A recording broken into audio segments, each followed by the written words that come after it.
Hello po, welcome sa ating Empowering OFW, isang program po na dedicated para sa lahat ng mga OFW. Siguro po kayo ay baguhan pa lang sa abroad or siguro marami na rin pong karanasan.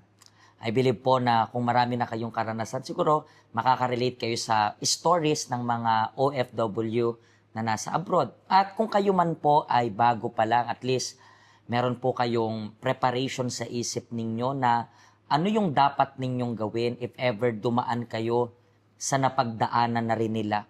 So sana po magsilbi itong lessons, inspiration para sa inyong lahat.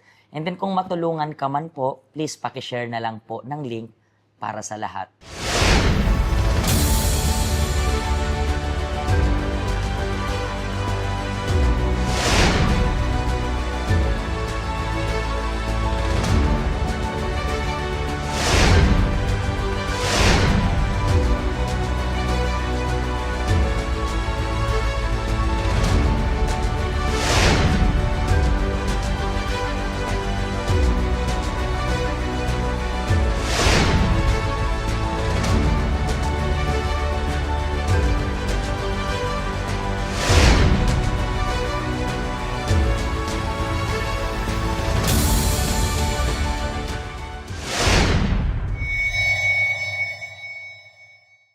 And ngayon, meron po tayong special guest.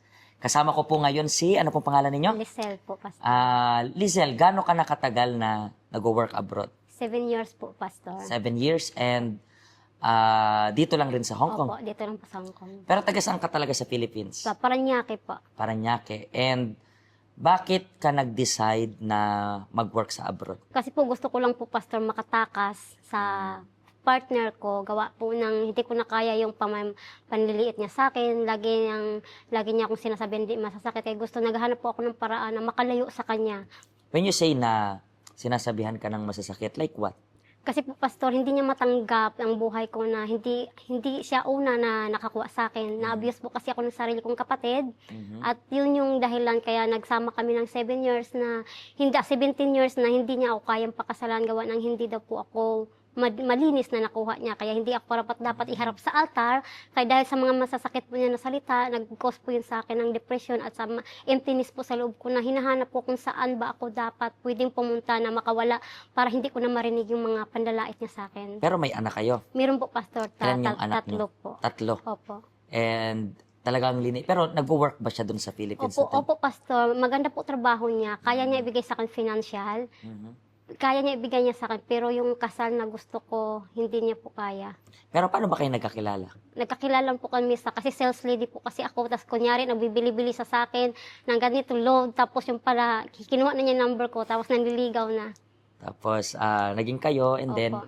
nagkaroon kayo ng anak tatlo and then siyempre, nag-decide ka na mag-abroad. So, kanino mo iiwan yung anak mo? Wala po, basta po gusto ko lang po makalaya talaga, makatakas sa kanila. Kasi mga anak ko na rin po nagsabi na, Ma, dahil lagi kang umiyak, umalis ka na lang kaya mag-abroad kayo. Kaso po, natakot po ako, Pastor, mag-abroad. Gawa nga mong lagi nilang minamalit yung sarili ko na hindi ako karapat-dapat mag-abroad. Gawa nang wala akong pinag-aralan at wala akong alam na trabaho. Pati po yung partner ko, sinasabihan ako na, dunya ka na dito, nasa iyo na lahat, mag-abroad ka pa. Doon, wala kang alam sa buhay. Doon bubuhusan ka lang ng mainit na tubig. So, talagang itong pangdadaw na to, hindi mo na kinaya. Hindi ko na po kinaya. Pero bakit Hong Kong yung napili mo? Hong Kong po kasi po, itong Hong Kong, ang sabi nila na ang Hong Kong daw po, pwede ko po madala yung mga anak ko.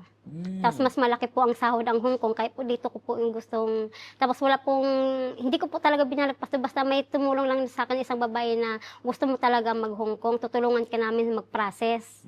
Tapos pati mga kamag-anak ko, humingi ako sa kanila ng tulong, dinadaw nila ako na hindi daw ako karapat-dapat mag-Hong Kong, gawa ng wala akong pinag-aralan at saka bobo ako. Yung sinagsabi na ako, minamaliit din nila ako na yun daw tumulong sa akin mga scammer.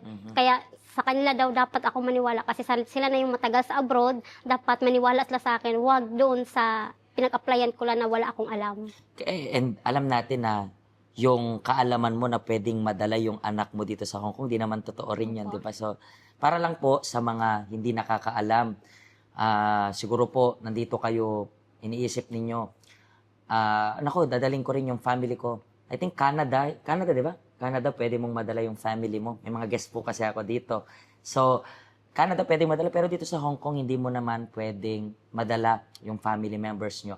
Just in case na gusto niya lang po na mag-abroad dito sa Hong Kong, tapos inaakala nyo rin na ganun, pinuputol ko na po yung pangarap na yan.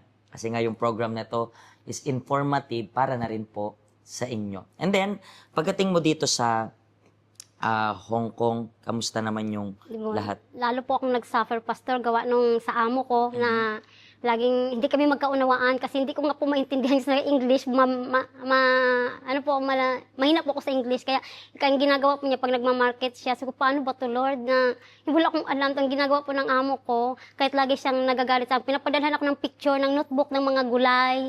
Tapos yung kung paano price, yung notebook pa ng mga bata. Ito bibilhin mo, ito picture na ito, ipapadalhin sa market. Pero tumagal ka dyan ng ilang taon. Hindi po, 2 years lang po ako sa kanila, Pastor. Hindi ako nag-renew, gawa ng madamot sila sa pagkain. Hindi ako, binibigyan lang ako ng 5 kutsara o kung kaparanggot lang po. Tapos bibili ako ng pagkain ko. Kinukuha din ng mga alaga ko. Gawa ng mga alaga ko. Kulang din yung pagkain na binibigay sa kanila ng ina nila.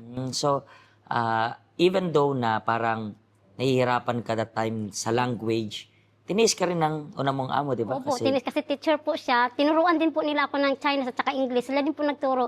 Kahit araw-araw siya nagagalit sa akin, halos 1 year na nagrereklamo sa agency na ganito, wala akong alam ganito. Pero willing din sa magturo sa akin ng Chinese at saka English, tinuturuan nila ako. So, basically, itong unang naging amo mo, even though, sabi natin, lagi siyang nagagalit, basically, parang malaki rin yung ambag niya sa buhay mo Opo. kasi you Opo. have learned a lot of things Opo. rin, di ba? And afterwards, next employer na, nag-finish contract ka and then naghanap ka ng ibang employer. Opo. Tapos ngayon po sa pangalawa kong employer, okay na po sila sa akin. Kasi hiniling ko po talaga na ganito yung amo ko, dapat pangalawang amo ko, hindi na dapat. Ganito, sinusulat ko po yun sa papel, ganito. Yun po okay po yung amo ko ngayon. Pero itong pangalawa mong amo, pagkatapos ng contract, nag-renew ka pa or? For good po sila sa pastor sa UK. Tapos yung kapatid po niyang kumuha sa akin. So ito na rin yung amo mo until Opo, now? opo. Okay, so paano ka naman napunta dito sa help center? May nag-invite po sa akin, nakilala ko lang pastor sa Facebook. Hindi ko kilala siya. Basta nagtiwala lang po ako sa kanya. Sabi ko, wag kang mag-alala kasi hindi naman ako his scammer. Sabi ko, paano ba to? Sabi mo, sige pupunta. Nung Pero first paano, time, ba't kanya na-message? may nagbigay lang po sa akin na imi-message ko daw siya. Tapos yung isa, sabi, sige, apply ka ng Hong Kong. May kilala ako sa Hong Kong. May agency na yung amo daw niya. Yun din, inano ko siya. So, parang nagdududa ako sa kanya. Pero hindi man niya ako binigyan ng financial that time. Kasi kailangan ko talaga ng financial mag-apply dito. Pero yung alam mo, sinasabi niya, huwag kang matakot kasi hindi ito scam. Pag scam to, napansin mo ba, humingi ba ako sa'yo ng financial? Wala, di ba? Ang binibigay ko sa'yo, lakas ng nagaling sa Diyos. Manalig ka sa Panginoon kung gusto mo talagang makalaya, gusto mo talagang mabago buhay mo, mag-apply ka dito tapos sumama ka sa akin. Pag nagtataka ako, saan ako sasama? Nung sumama ko sa kanya dito, naguguluhan ako. Sabi niya kasi na pupunta sa attend tayo ng service. Anong service? Nagtataka ako. Tapos pagdating ko dito, hindi ko gusto kasi nag-iiyakan, nagsisigawan. Tapos sabi ko, ayoko na bumalik dito talaga kasi hindi ko maintindihan English yun kasi 11 pa. English na naman. So, and then, pero after nun, di ka na bumalik. Hindi na po ako bumalik, Pastor, kasi pumasok po ako sa iba't ibang, na po. So, sa iba't ibang church rin, Opo, parang gano'n. pumapasok na po ako. And then, kailan ka nag-decide na parang bumalik ulit dito? 2022 po, Pastor. 2020 po to, nung sinabi So, yung na, una mong bisita dito is anong year? 2022 rin? 2019 po. So medyo matagal rin, 3 Opo. years rin, no? Opo.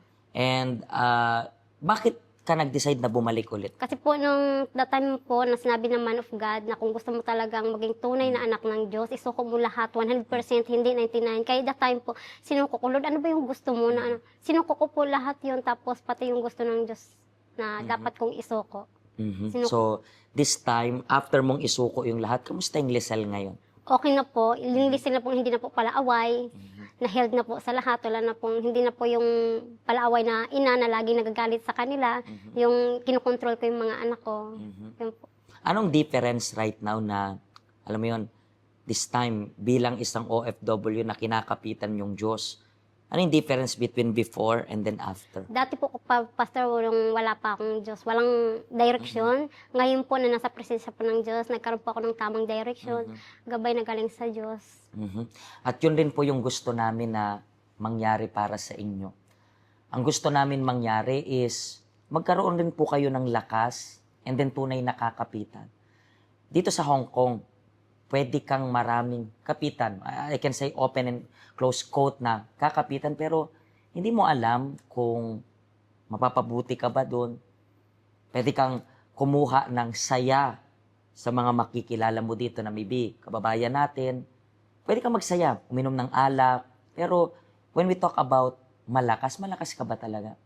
That's why itong empowering OFW na event natin, every Sunday, tumatanggap pa tayo ng napakaraming mga OFWs, may mga pinagdadaanang mabigat, pero nagtatagumpay sila. At katulad na nagtagumpay si Lisel, gusto rin po namin na magtagumpay kayo. So, bisitahin nyo lang po kami. And ang day off mo is Sunday, di ba? Opo, Sunday. Sunday, So, Pastor. pwede mo siyang kausapin dito si Lisel, nandito kapag Sunday. So, pwede nyo pang tanungin kung paano niya na-overcome yung lahat ng hinanakit niya, lahat ng, alam mo yun, bigat na pinagdaanan niya, yung sama ng loob doon sa naging partner niya. So, marami siyang experience na mas elaborate. Siguro, habang pinapanood nyo, parang ako to . So, nakaka-relate kayo, nai-inspire kayo. So, visit us one of these days. Open naman po kami every day. Maraming salamat po sa pag-share nyo ng story ninyo. And then I believe na umaabot ito sa mga maraming mga kababayan natin. Pagpalain po kayo ng Diyos and ingat po kayo. Hello, ako po si Pastor Joshua dito po sa UCKJ Health Center dito po sa Hong Kong. At yung mga napanood nyo pong testimony ay mga testimony ng mga OFW dito sa Hong Kong. Pero I believe makaka-relate rin naman kahit nasaan po kayong bansa. Basta OFW. Ang health center po natin ay walang pinipiling religion. Base na rin po sa name, Health Center. Kung kailangan nyo po ng karagdagang information, nandito lang po sa baba lahat ng information na kailangan ninyo. Kontakin nyo lang po kami at magiging masaya po kami na matulungan ka, ma-assist ka, nasaan man po kayong bansa. Pagpalain po kayo ng Diyos.